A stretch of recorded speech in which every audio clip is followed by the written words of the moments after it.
The bruises on Helen's ribs had turned a sickly yellow-green by the time she found herself standing in the Mercantile on that scorching July afternoon in 1882, counting out her last few coins for a sack of flour, while praying her hands would stop trembling long enough that the shopkeeper wouldn't notice. Santa Rosa, California had been her home for 3 years now, ever since Marcus Brennan had brought her west from Ohio with promises of a new life, a fresh start, a chance at happiness that had curdled into something bitter and cruel within months of their arrival. The shopkeeper, Mrs. Chen, a kind Chinese woman whose husband ran the laundry next door, placed the flour in Helen's worn basket and squeezed her hand gently, her eyes full of the sort of pity that made Helen want to crawl into a hole and never emerge. She walked back to the small house on the edge of town, the one with the sagging porch and peeling paint that Marcus never bothered to fix despite his job at the lumber mill, paying decent wages. Most of that money went to whiskey and card games at the saloon, leaving Helen to stretch pennies until they screamed. The summer heat beat down on her bonnet as she walked, and she thought about the night ahead with a dread that sat heavy in her stomach like spoiled meat. For the past 8 months, ever since she'd burned his supper one evening after spending the day sick with fever, Marcus had forbidden her from sleeping in their bed. Instead, she spent every night on the hard wooden floor beside it, a single thin blanket her only comfort against the cold that seeped up through the boards even in summer once the night settled in. The house was empty when she arrived, Marcus still at work, and Helen moved through the familiar routine of starting dinner, her body aching with exhaustion that went bone deep. She was 22 years old and felt ancient, hollowed out, a ghost of the bright-eyed girl who had believed in love and happy endings. Her dark hair, once thick and lustrous, hung limp against her pale cheeks, and the green dress she wore had been mended so many times it was more thread than original fabric. She'd been pretty once, or so people had told her, but she couldn't remember what that felt like anymore. She was peeling potatoes when she heard the crash from the street, followed by shouting. Helen set down her knife and moved to the window, peering through the dusty glass to see a wagon overturned in the road, its contents spilled across the dirt. A man was struggling to right it, his horse spooked and dancing sideways, and as she watched, several townspeople hurried over to help. Among them was a tall figure in a black hat and dusty trail clothes, moving with the easy confidence of someone who knew exactly what he was about. Even from a distance, Helen could see the breadth of his shoulders, the capable way he calmed the horse with a few quiet words and steady hands. She shouldn't have been watching. She should have returned to her potatoes, to the careful construction of a meal that might not earn her another night on the floor. But something about the stranger held her attention. The way he worked alongside the wagon's owner without any fuss or demand for thanks. The way he smiled when the wagon was finally righted and the goods collected. He tipped his hat to the small crowd that had gathered, and for just a moment, his gaze swept across the houses lining the street. Helen jerked back from the window, her heart hammering foolishly, feeling caught in some transgression though she'd done nothing wrong. Marcus came home an hour later, already half drunk and in a foul mood. The mill had shut down early due to some problem with the saw, costing them an afternoon's wages, and he blamed Helen for it in the twisted logic that governed his thoughts these days. She served him dinner in silence, her eyes on her plate, and when he knocked his coffee cup to the floor in a gesture that she knew was deliberate, she cleaned it up without a word. That night, she laid out her blanket on the cold floor and curled into herself, listening to Marcus snore above her, and tried to remember what hope felt like. The next morning, she rose before dawn as always, her back stiff and her neck kinked from the awkward position she'd slept in. Marcus left for work without speaking to her, slamming the door hard enough to rattle the windows, and Helen began the washing. She was hanging sheets in the small yard behind the house when she heard someone call out a greeting. Turning, she found herself face to face with the stranger from the day before, the one who'd helped with the wagon. Up close, he was even more striking than she'd realized, probably in his late 20s, with sun-bronzed skin and eyes the color of honey in sunlight. His dark hair curled slightly beneath his hat, and when he smiled at her, it was warm and genuine in a way she'd almost forgotten existed. "Morning, madam," he said, his voice a pleasant drawl that spoke of years spent outdoors and traveling. "I'm looking for the Brennan house." Hoping to speak with Marcus Brennan about some work. Helen's stomach tightened. "This is the Brennan house," she said quietly, her fingers clutching the wet sheet she'd been about to hang. "But my husband is at the lumber mill. He won't be home until evening." The stranger's smile faltered slightly, and she saw his gaze take in her appearance with a quick, assessing glance that missed nothing.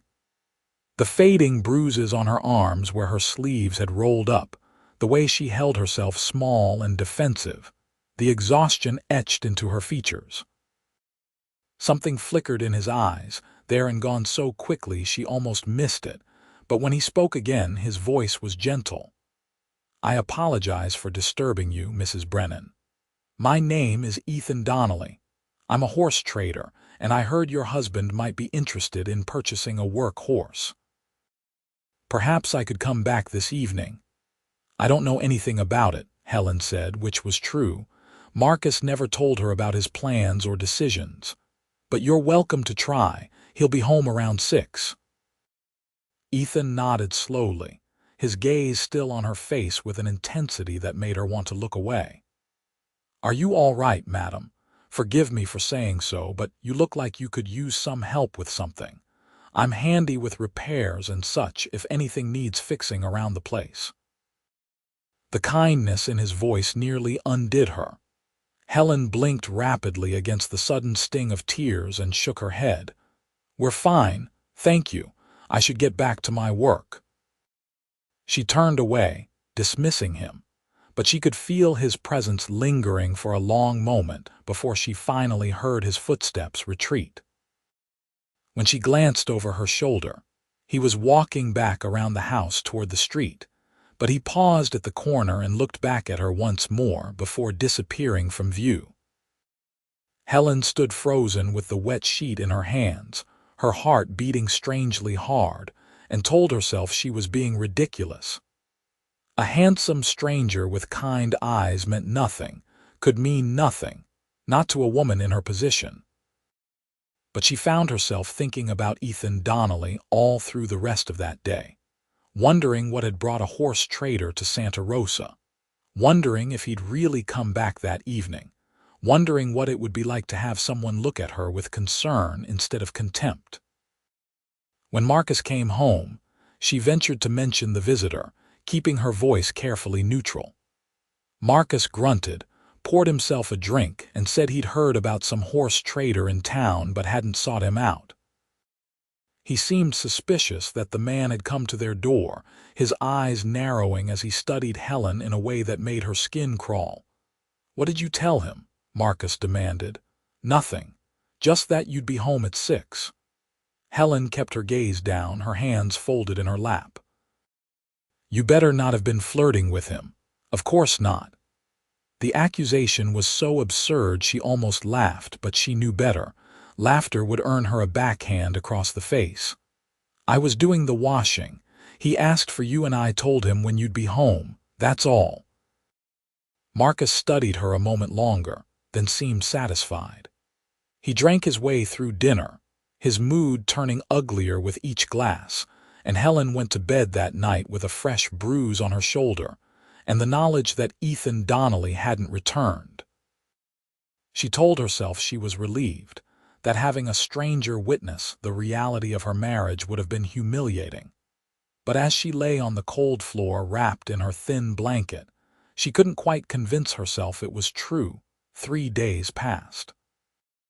Helen went about her routines with mechanical precision, moving through the hours like a wind-up toy whose spring was winding down.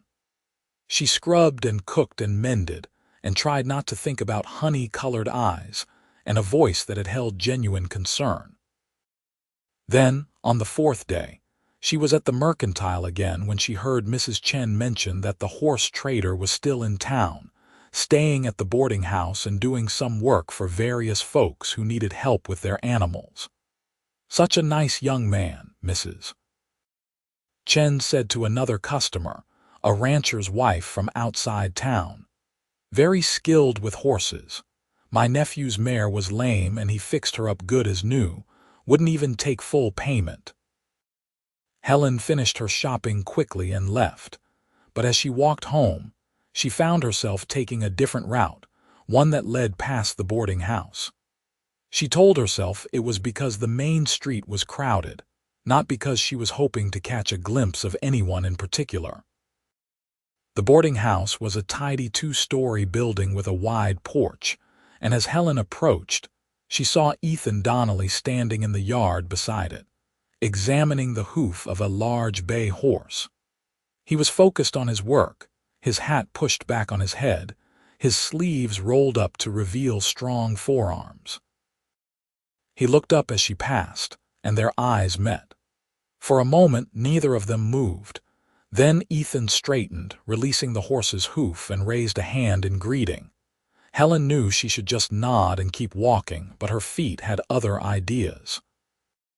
She found herself stopping at the fence that bordered the yard, her basket clutched tight in her hands. "Mrs. Brennan," Ethan said, walking over to the fence. "Good to see you again, Mr. Donnelly." Her voice came out softer than she'd intended. "I heard you're still in town." "For a bit longer. Got some business to attend to, and folks keep finding work for me." He smiled, and it transformed his whole face, made him look younger and lighter somehow. "I did try to come back to speak with your husband, but when I arrived at your house the other evening, I could hear him inside and thought better of it. Sounded like a bad time." Helen felt her face flush with shame. Marcus had been in one of his rages that night, throwing things and shouting. The whole neighborhood must have heard. "I apologize for that," she whispered. "You've got nothing to apologize for." Ethan's voice was firm, his gaze intense.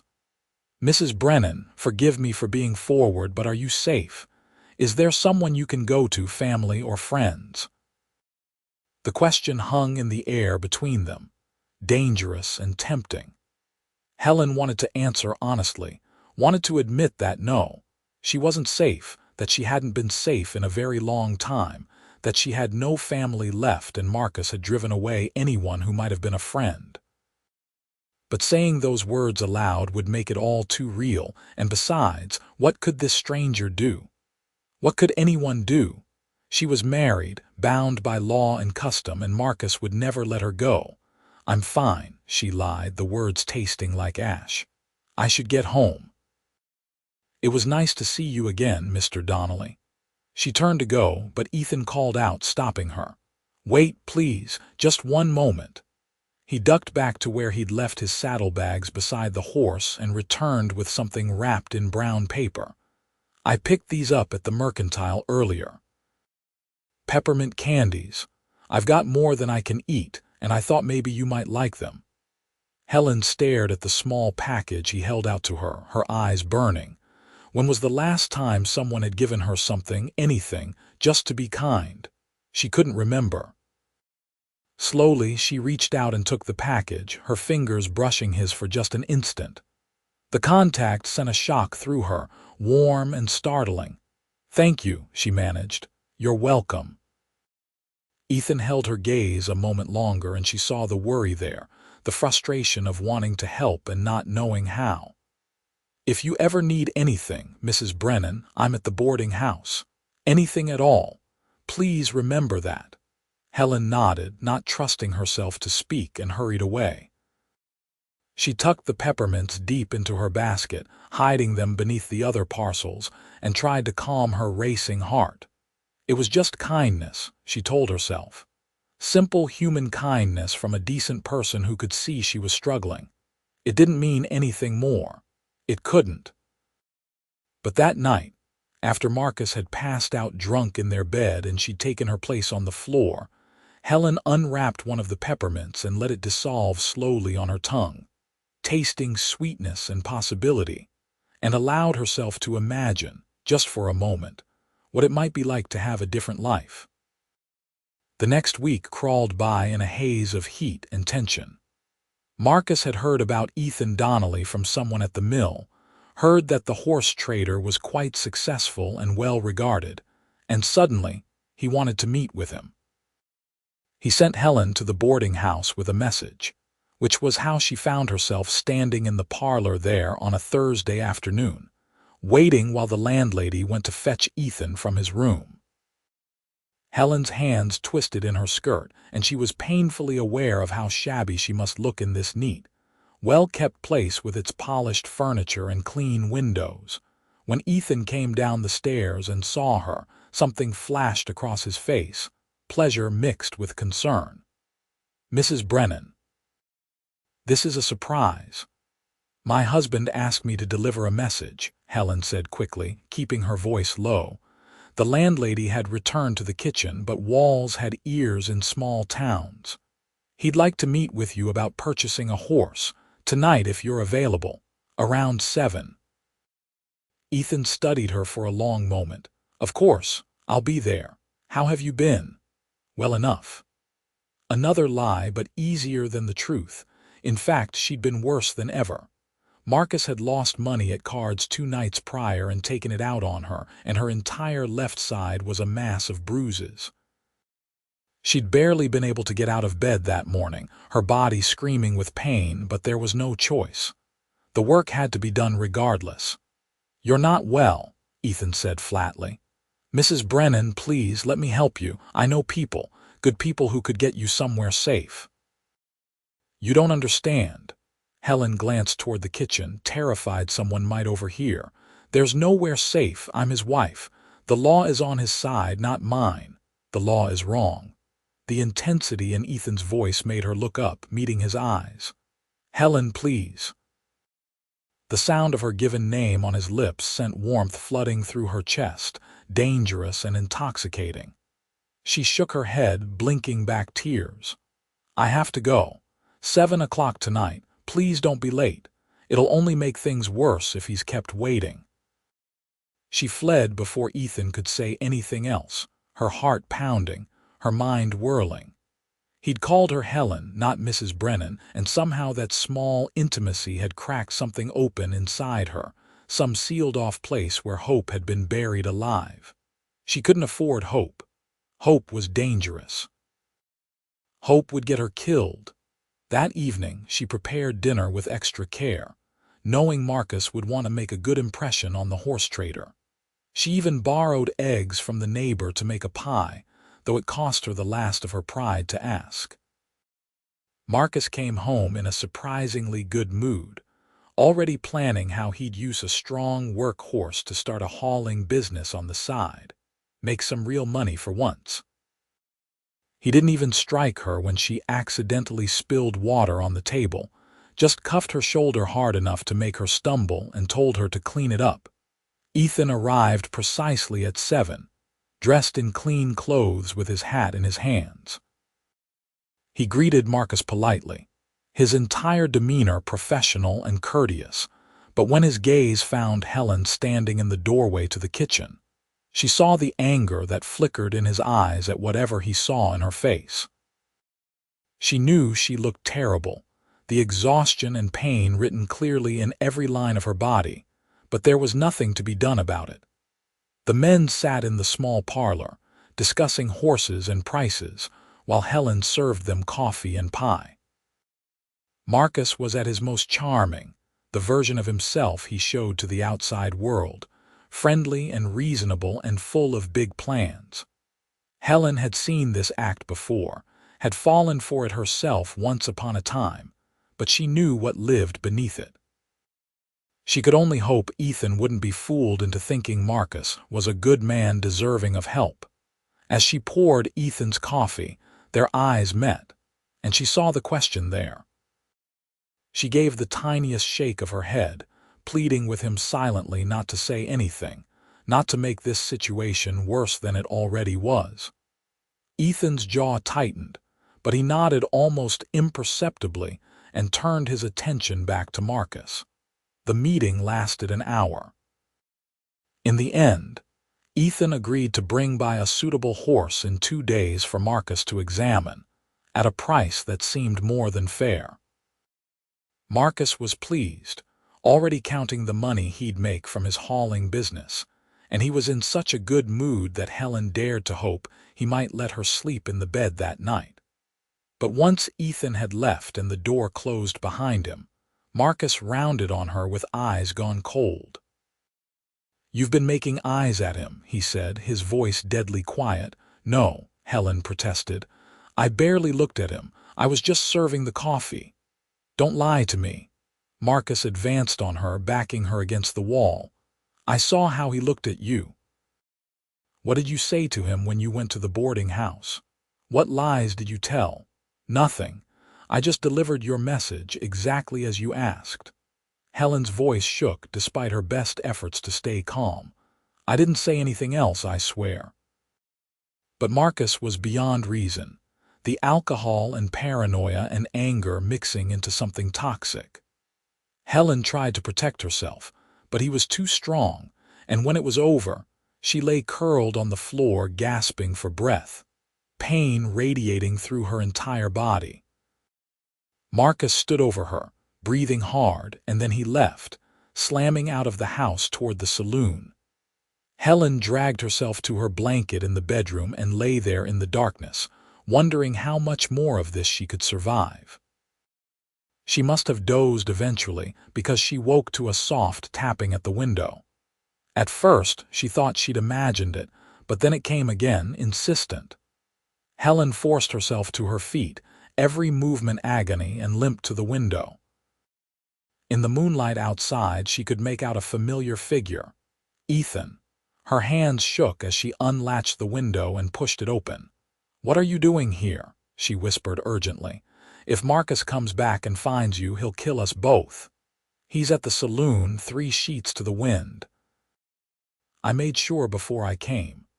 Ethan's face was tight with anger and distress. "Helen, I can't leave you here. I saw his face tonight, the way he looked at you. I know what's going to happen and I can't walk away. Please come with me right now. I'll take you somewhere safe." "There is nowhere safe." Helen was crying now, the tears streaming down her face. "Don't you understand? I'm his wife. He can do whatever he wants to me and no one will stop him. If I run, he'll come after me, and when he finds me, it'll be even worse. Then we'll go somewhere he can't find you. I have friends in Oregon, good people who'll help. We can leave tonight, be miles away before he even knows you're gone." Ethan reached through the window, his hand cupping her cheek with infinite gentleness. "Please, Helen, let me help you." She wanted to say yes. God, how she wanted to. But fear had its claws deep in her, years of being beaten down until she believed she had no choices left, no agency, no hope of escape. "I can't," she sobbed. "I'm sorry, I just can't." Ethan's face twisted with frustration and anguish. "Then I'll stay. I'll find work here in Santa Rosa and I'll keep watch, and the moment you're ready to leave, I'll be there. Do you hear me, Helen? I'm not going anywhere." "You're a fool," she whispered. "Probably." He smiled, sad and determined. "But I've never been able to walk away from someone who needs help, and I'm not starting now. 2 days from now, I'll bring that horse by. If you want to leave, have a bag packed and hidden. I'll create a distraction and you run. We'll have horses ready and be gone before Marcus knows what's happening. He'll come after us. Let him try." There was steel in Ethan's voice now. "I'm a good shot and I've got friends who are even better. He won't find us, Helen, I promise you that." She should have said no. Should have sent him away, protected him from the disaster that was her life. But the word that came out of her mouth was different. "All right." Ethan's face lit up, hope blazing bright. 2 days. Can you hold on for 2 more days?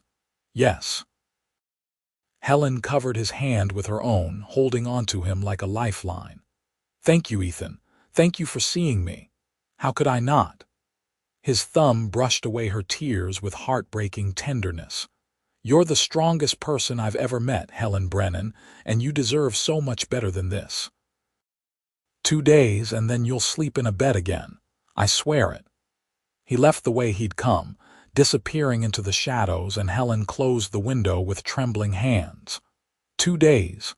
She just had to survive 2 more days and then she'd be free. The thought was terrifying and exhilarating in equal measure, and she knew she wouldn't sleep at all that night, her mind racing with plans and fears, and the desperate, fragile hope that maybe, just maybe, she could actually escape this nightmare. The next day crawled by with excruciating slowness. Helen moved through her tasks mechanically, her body aching from the previous night's beating but her mind focused on what needed to be done. She had few possessions worth taking, but she gathered them carefully when Marcus was at work. A few pieces of clothing, the photograph of her parents, a silver locket that had belonged to her grandmother. She wrapped them in a shawl and hid the bundle in the woodshed behind the house where Marcus never went. Every time she heard a noise, her heart leaped into her throat, certain she'd been discovered, but the day passed without incident. Marcus came home drunk again that night, but he was in a jovial mood, already spending the money he'd make from his hauling business in his imagination. He told Helen to get down on the floor where she belonged and laughed when she arranged her blanket, the sound cruel and grating. She lay awake long after his snores filled the room, counting the hours until tomorrow evening, until freedom.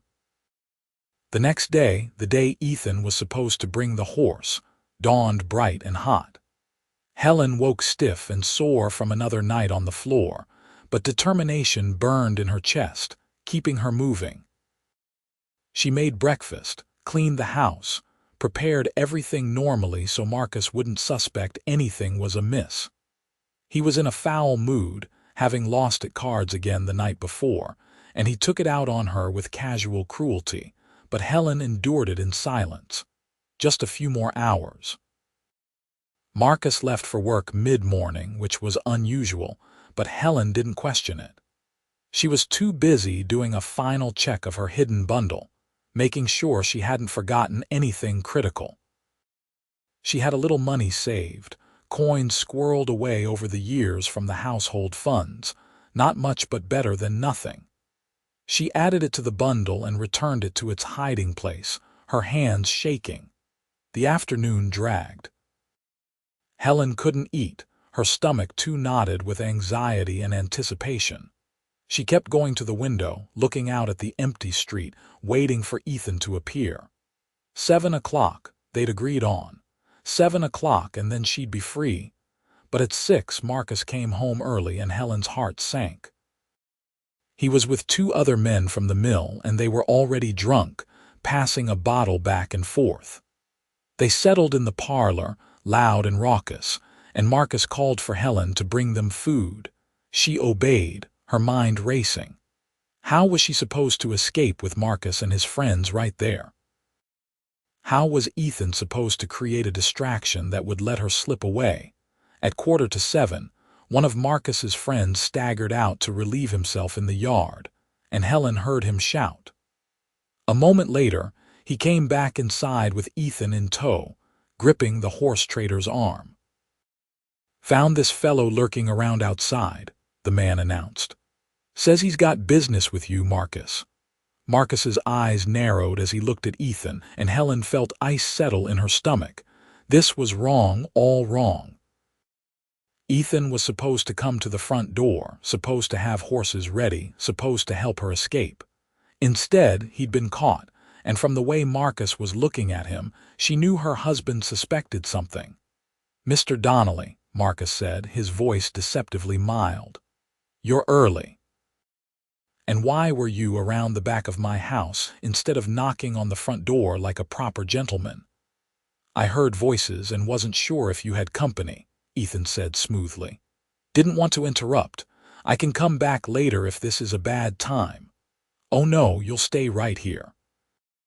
Marcus stood, swaying slightly, his hand dropping to the knife at his belt. See, I've been thinking about our meeting the other night and something's been bothering me. The way you looked at my wife, the way she looked at you, made me wonder what's really going on here. Nothing's going on. Ethan's voice was calm, but Helen could see the tension in his shoulders. I'm just here to deliver a horse, as agreed. Where is this horse, then? Marcus looked around theatrically. I don't see any horse. What I see is a man sneaking around my property, trying to get at something that belongs to me. Marcus, please. Helen stepped forward, her voice shaking. Mr. Donnelly is just a horse trader doing his job. There's nothing more to it. Marcus's head swiveled toward her, his eyes blazing with drunken fury. Did I give you permission to speak? Get back in the kitchen where you belong. Helen didn't move, couldn't move, terror rooting her in place. Marcus took a step toward her, and suddenly Ethan was between them, his stance protective. Don't, Ethan said quietly. Don't touch her. The room went silent. Marcus stared at Ethan for a long moment, and then he laughed, the sound ugly. So that's how it is. You want my wife, do you? Well, she's not much to look at anymore, but I suppose some men like damaged goods. She's not goods, Ethan said, his voice hard as stone. She's a human being, and she deserves to be treated with respect and dignity, something you clearly know nothing about. Marcus lunged, the knife flashing in his hand, but Ethan was faster. He sidestepped, catching Marcus's wrist and twisting until the knife clattered to the floor. Marcus's friend surged forward, but Ethan grabbed Marcus and spun him around, using him as a shield. Helen, run, Ethan shouted. Get your things and run now. Helen didn't hesitate. She darted out the back door, racing to the woodshed and grabbing her bundle. Behind her, she could hear shouting and the sounds of a scuffle. Her heart hammered in her chest as she ran, not toward the street where they'd planned to have horses waiting, but toward the boarding house. Ethan had friends there, he'd said. People who would help. She was halfway there when she heard hoofbeats behind her. Terror gave her wings and she ran faster, her lungs burning, her skirts tangling around her legs. But the horse was gaining, and she knew with sick certainty that Marcus had broken free from Ethan and come after her. She'd never make it to safety. Helen stumbled, falling hard on the dusty street, and scrambled to get up, but it was too late. The horse pulled up beside her, and she looked up expecting to see Marcus, expecting the end. Instead, she saw Ethan, his face grim, his hand extended. Come on, he said urgently. We don't have much time. Helen grabbed his hand and let him haul her up onto the horse behind him. She wrapped her arms around his waist, holding on for dear life, and Ethan kicked the horse into a gallop.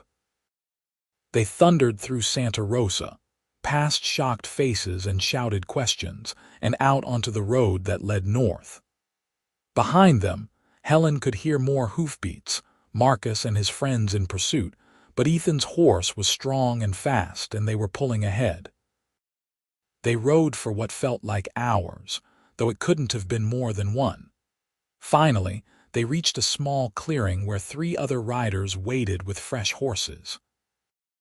Ethan pulled up, helping Helen down, and she recognized one of the waiting riders as the rancher's wife from the mercantile, the one who'd praised Ethan's work with horses. Mrs. Brennan, the woman said kindly. My name is Sarah. Don't worry, you're safe now. We're going to get you far from here. Helen wanted to thank her, wanted to say something, but her legs gave out. Ethan caught her before she hit the ground, lifting her easily in his arms. She's hurt, he said, his voice tight with anger. We need to get her somewhere she can rest. There's a cabin about 5 miles north, one of the other riders said. Belongs to my cousin. He's away in Sacramento for the month. We can take her there.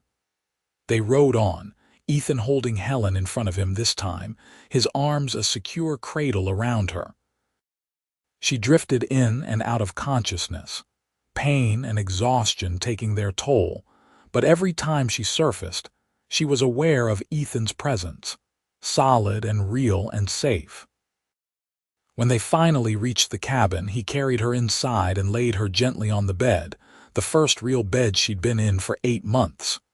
"You'll sleep in a bed now," Ethan said softly, brushing the hair back from her face. "No more floors, no more cold, no more pain, I promise you, Helen." She tried to answer, but darkness was pulling her down.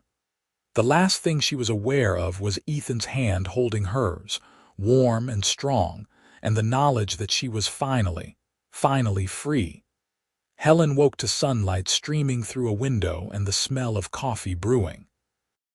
For a moment she was disoriented, unable to place where she was or how she'd gotten there.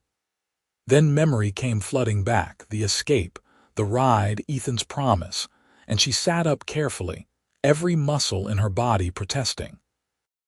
She was in a small but tidy room, lying in a real bed with clean sheets and a thick quilt. Someone had removed her shoes and covered her, but otherwise she was still dressed in yesterday's clothes. She swung her legs over the side of the bed and stood, swaying slightly. The door to the room opened, and Sarah, the rancher's wife, appeared carrying a basin of water. "You're awake," she said with a smile.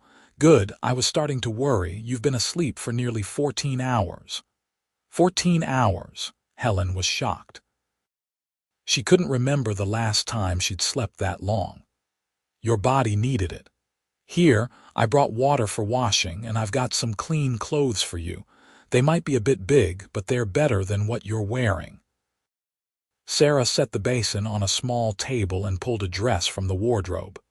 "Take your time. When you're ready, come out to the main room. Ethan's made breakfast." Ethan.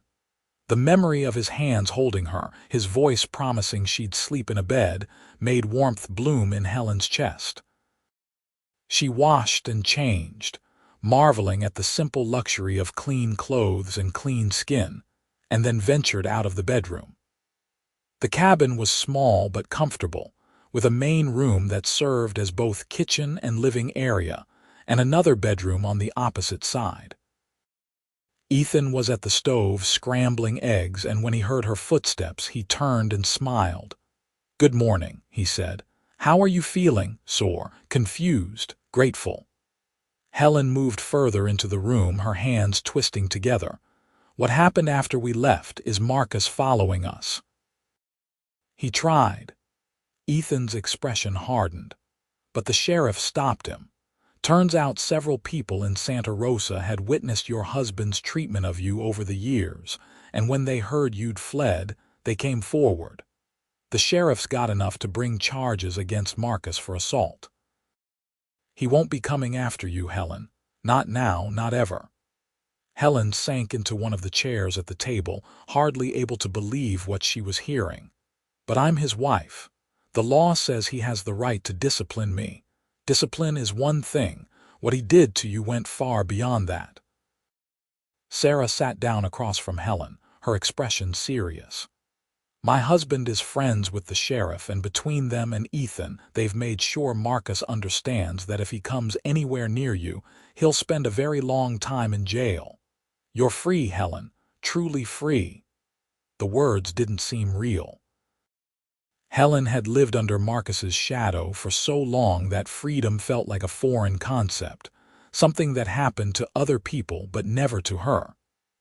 Tears started to roll down her cheeks, and she couldn't stop them. Sarah reached across the table and squeezed her hand while Ethan abandoned the eggs and crouched beside her chair, his own eyes bright with emotion. "It's over," he said gently. "You never have to be afraid again." They stayed at the cabin for a week, giving Helen time to heal and gather her strength. Sarah visited every day, bringing food and supplies and keeping them updated on the situation in Santa Rosa. Marcus had been arrested after getting into a drunken fight at the saloon, and word was he'd be facing jail time regardless of what happened with the charges related to Helen. The house had been seized to pay his debts. Helen's few remaining possessions, the ones she hadn't managed to grab in her escape, were being held by Mrs. Chen at the mercantile. During those quiet days, Helen and Ethan talked for hours. She learned that he'd been traveling for years after his parents died in a fire, unable to settle in one place, always moving on. He'd made his living trading horses, and he was good at it, but lately, he'd been feeling the pull to put down roots somewhere. She told him about her childhood in Ohio, about her parents who died of influenza when she was 19, leaving her alone and vulnerable. She'd met Marcus a few months later, and he'd seemed like a lifeline, a chance at security and family. She'd been so wrong. "I should have left him years ago," Helen said one evening as they sat on the cabin's porch watching the sunset paint the sky in shades of gold and crimson. "I should have been braver." "You survived," Ethan said firmly. "That took more courage than anything else." "Don't diminish what you endured, Helen. You're the bravest person I know." She turned to look at him, this man who'd risked everything to help her, and felt her heart swell with an emotion she didn't dare name yet. "Why did you do it? You didn't know me. You could have just moved on to the next town." Ethan was quiet for a long moment, his gaze on the horizon. "When I was a boy," he said finally, "my father used to drink. Not often, but when he did, he got mean. My mother bore the brunt of it, and I was too small to stop him. I used to lie in my bed at night listening to her cry, hating myself for being weak. By the time I was big enough and strong enough to protect her, he'd quit the drinking and become the man he should have been all along. But I never forgot what it felt like to be helpless, to watch someone I loved suffer and not be able to help. When I saw you that first day, saw the fear and pain in your eyes, I knew I couldn't walk away. I had to at least try to help, even if you said no. Otherwise, I'd be that helpless boy again, and I can't be him anymore." Helen reached out and took his hand, lacing their fingers together. "You saved my life," she whispered. "I don't know how to thank you. You don't need to thank me." Ethan turned his hand over, bringing hers to his lips and pressing a soft kiss to her knuckles. "Just be happy, Helen. That's all I want." But Helen wanted more than that. Over the past week, she'd come to realize that what she felt for Ethan went far beyond gratitude. She admired his strength and kindness, the way he treated her like a person of value, the way he listened when she spoke and cared about her opinions. She was drawn to his smile, the way his eyes crinkled at the corners when he laughed, the competent way he moved through the world. She realized with a start, falling in love with him. The thought terrified her. She'd just escaped one marriage, one man who'd claimed to love her and then turned that love into a weapon. How could she trust her own judgment again? How could she be sure Ethan was truly as good as he seemed? But as the days passed and she watched him, saw the consistent kindness and respect he showed not just to her, but to everyone, her fears began to ease. Ethan was nothing like Marcus. He asked her what she wanted instead of telling her what to do. He gave her space when she needed it and comfort when she sought it. He made her laugh with silly stories about the horses he'd traded over the years, and he listened with genuine interest when she talked about her dreams of maybe learning to read better, of maybe finding work doing something meaningful. On the 8th day, Sarah arrived with news. "I spoke with a friend of mine in Oregon," she said. "She runs a boarding house in Portland and is looking for help. I told her about you, Helen, and she's willing to offer you a position. Room and board plus wages. It's good, honest work, and it would get you far away from Santa Rosa and everything that happened here." It was a generous offer, exactly the sort of fresh start Helen needed. But as she looked at Ethan, sitting across the table from her, she found herself hesitating. Oregon was hundreds of miles away. If she went, she'd likely never see him again, and the thought made her chest ache. "That's very kind of your friend," Helen said slowly. "Can I think about it?" Of course. She's not expecting an answer right away. Sarah glanced between Helen and Ethan, a knowing smile playing at her lips. "Take all the time you need." After Sarah left, Helen and Ethan went for a walk in the woods surrounding the cabin. The evening air was cool and pleasant, fragrant with pine and earth, and Helen felt more peaceful than she had in years. They walked in comfortable silence for a while before Ethan spoke. "Are you going to take the job in Portland?" he asked. Helen didn't answer right away. They'd reached a small stream, and she stopped to watch the water dance over the rocks, clear and bright in the fading light. "I don't know," she said finally. "It's a good opportunity. I'd be foolish not to take it." "But," Ethan prompted gently, "but it's so far away." Helen turned to face him, her heart in her throat. "And I'd be leaving behind someone who's become important to me." Ethan went very still. "Helen, what are you saying?" "I'm saying I don't want to go to Oregon if it means never seeing you again." The words came out in a rush, brave and terrifying. "I know it's too soon. I know I shouldn't feel this way after everything that's happened, but I can't help it. These past days with you have been the happiest I can remember. You make me feel safe and valued and seen in a way I never have before. I think I'm falling in love with you, Ethan, and I don't know what to do about it." For a moment, Ethan just stared at her, his expression unreadable. Then he closed the distance between them in 2 long strides and cupped her face in his hands, his touch infinitely gentle. "You're not alone in that," he said, his voice rough with emotion.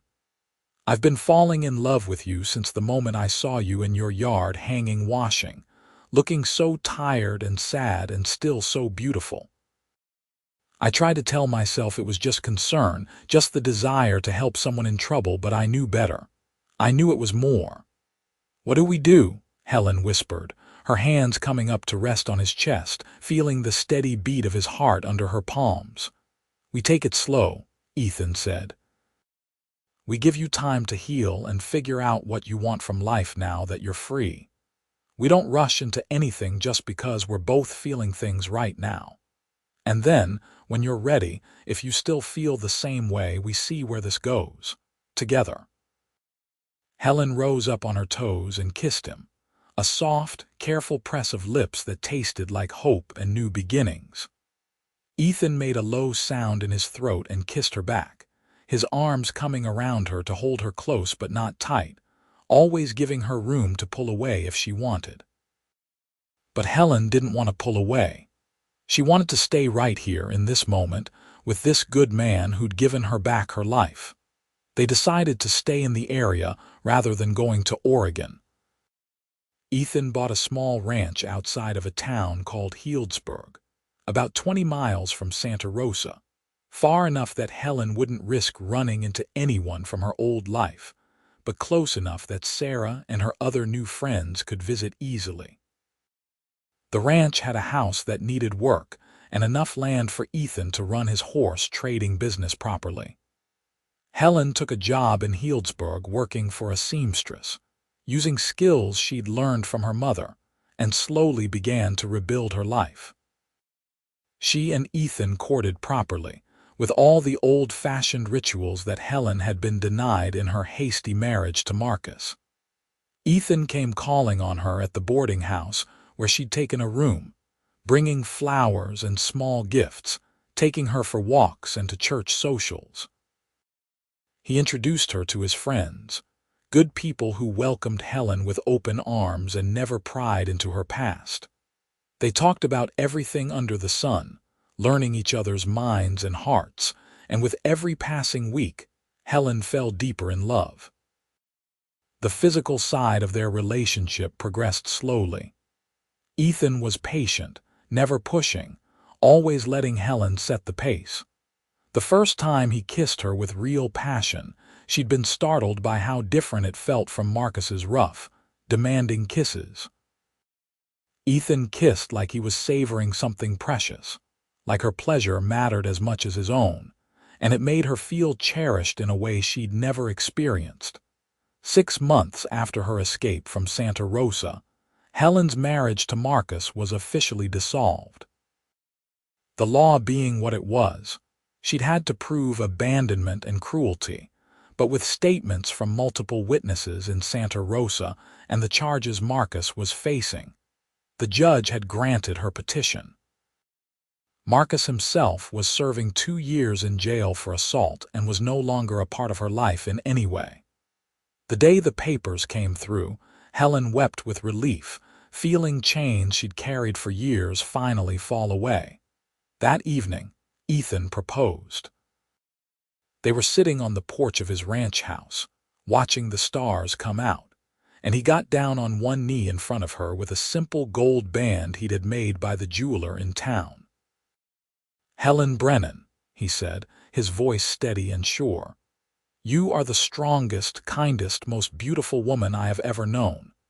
Every day I spend with you is a gift, and I want to spend the rest of my life making sure you know how loved and valued you are. Will you marry me? Will you let me be your husband, your partner, your friend for as long as we both shall live?"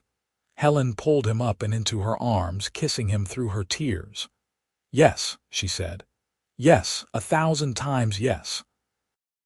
They were married in the spring of 1883, a small ceremony in the church in Healdsburg with Sarah and her husband standing up with them, and a handful of close friends in attendance. Helen wore a new dress, pale blue with lace at the collar, and carried wildflowers that Ethan had picked that morning. When the minister pronounced them husband and wife, Ethan kissed her with a tenderness that made her heart soar, and Helen knew she'd finally found the love and happiness she'd always dreamed of. Their wedding night was nothing like Helen's first had been.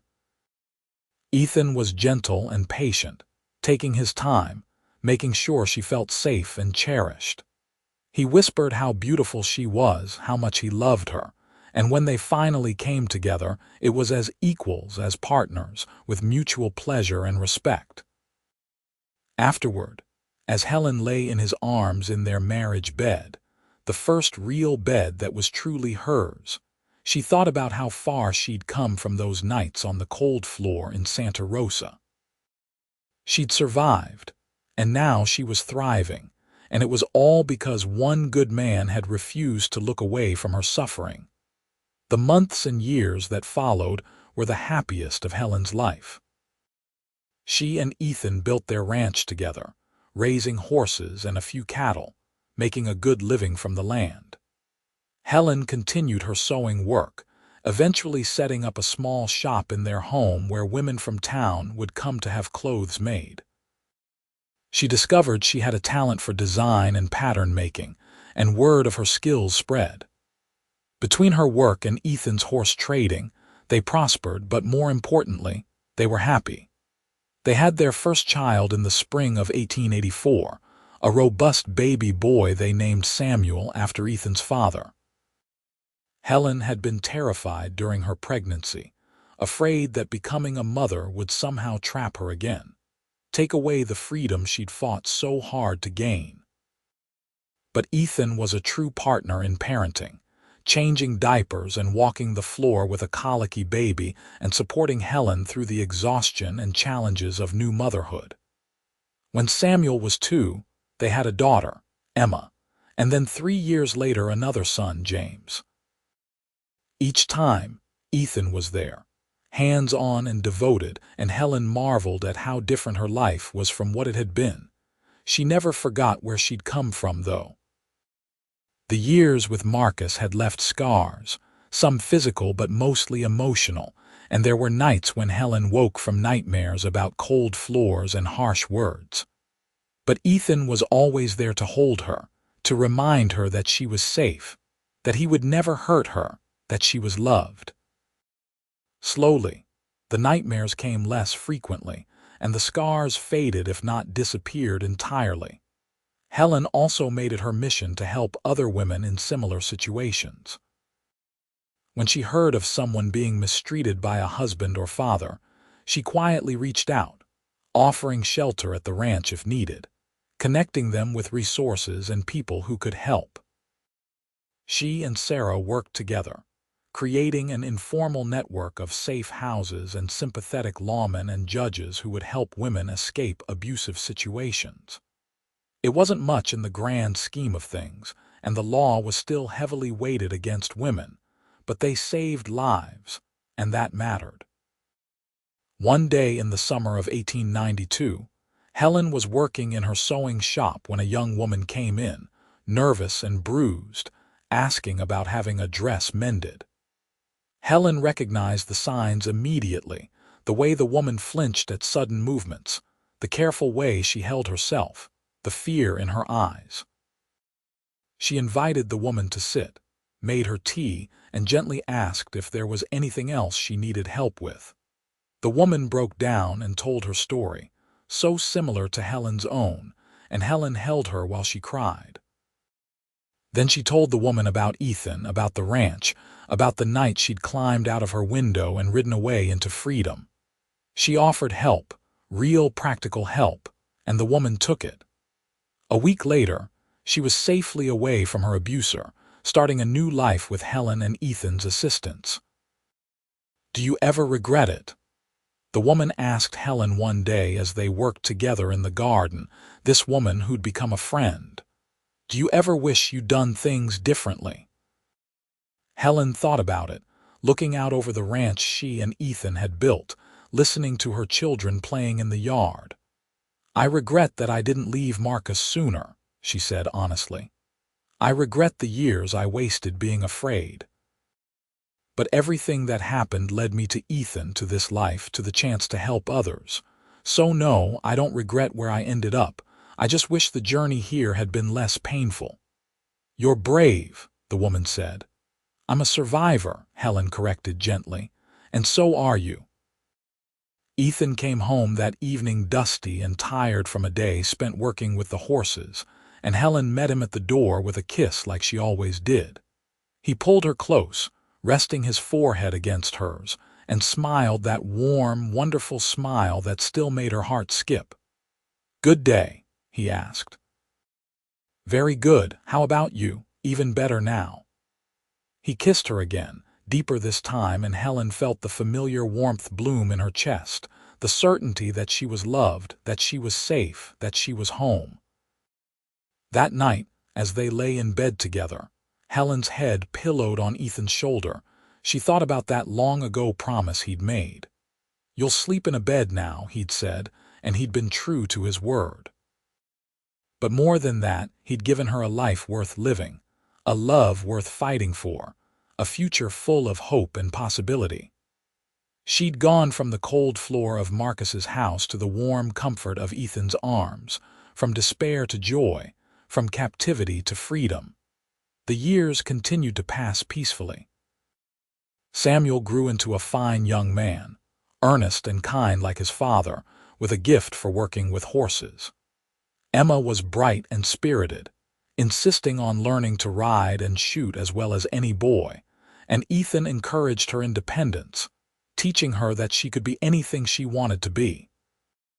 James was the quiet one, thoughtful and artistic, spending hours drawing the horses and landscapes around him.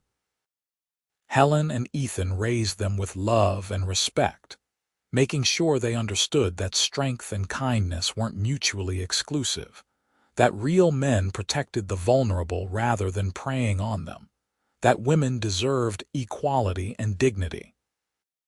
In 1895, word reached them that Marcus had died in prison, killed in a fight with another inmate. Helen felt nothing when she heard the news, not relief or satisfaction or grief, just a sort of distant acknowledgement that a chapter of her life was finally and truly closed. She and Ethan visited his grave once, not to mourn but simply to mark the end of that story. Then they went home to the ranch, to their children and their life, and didn't look back. Helen continued her sewing work well into her later years, becoming known throughout the region for her skill and artistry. Women traveled from as far as Sacramento to have her make their wedding dresses and special occasion gowns. She trained several young women as apprentices, passing on her skills and always quietly assessing whether they might need help of a different kind. The network she and Sarah had started grew, becoming more formalized, and they helped dozens of women and children escape dangerous situations. Ethan's horse trading business thrived as well. He became known for his integrity and the quality of his animals, and ranchers throughout California sought him out. But he never let work consume him the way some men did. His family always came first, and he made sure Helen knew every single day how much he loved her, how grateful he was that she'd taken a chance on him, how his life had truly begun the day she'd said yes to running away with him. They celebrated their 20th wedding anniversary in 1903 with all 3 children home. Samuel now married with a baby girl of his own.